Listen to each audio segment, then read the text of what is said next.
وخلفي جموع ينتمون لحزبكم يعمهم التشفيع أجمع أكثر.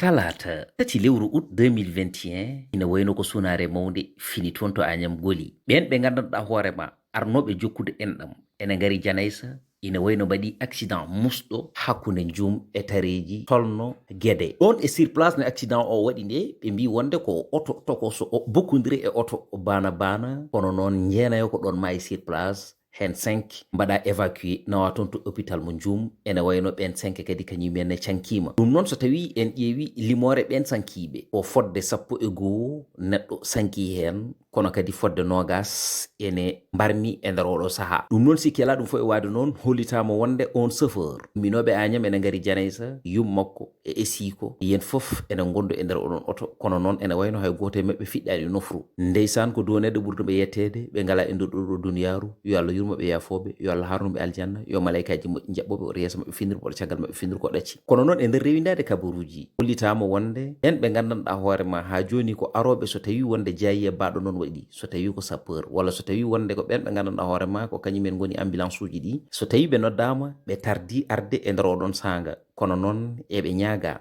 so tawi ko wayni wayi ɗum noon feere fof no jomumen mbaɗi yo mbat feere ko ɓuuri yawde e yacade mbawa ɓaɗitade ne tawno wonɗo neɗɗo tolnoto ɗo banggue kakkugol sohli ko wallede ne hannirta ni henna. ɗum noon accident ji ɗi nana jokki wadde kala ne pinɗa manan jayiya waɗi ɗum noon eɗen mbiya tan yo gueno ha nanen ɗo worodde sikki ala bandiraɓe musidɓe tedduɓe heediɓe rendaɓe gurdam ɓen arnoɓe enen duwo kañumen de hande koreji mumen ko duwanteɓe aduna ko ni tan ne tawno neɗɗo ene teɗono yaade tawa ɗo yahata ɗo ko ɗon e sati makko jokkodira. ɗum noon sikki ala bandiraɓe musidɓe tedduɓe heediɓe ko ɗum aranno en ɗo henne e kabaruji e nder sen وخلفي جموع ينتمون لحزبكم